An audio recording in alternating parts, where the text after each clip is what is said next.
Hello বন্ধুরা, আজকে আমি তোমাদের মাছের ঝোল রান্না করা দেখাচ্ছি।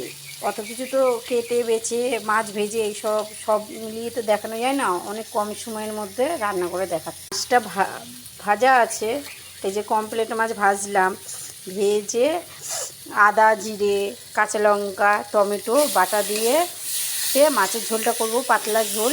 এই যে কষাচ্ছি এখন, সব কিছু দিয়ে জিরে তেজপাতা ফোড়ন দিয়েছি, কারণ আমার ছোটো বাচ্চা নিয়ে আমি পুরো ভিডিওটা দেখাতে পারছি না। তোমরা প্লিজ একটা লাইক একটা কমেন্ট শেয়ার করে জানিও। এই যে আমার ছোটো বাচ্চা, এই দেখো কী চঞ্চলা বাচ্চা।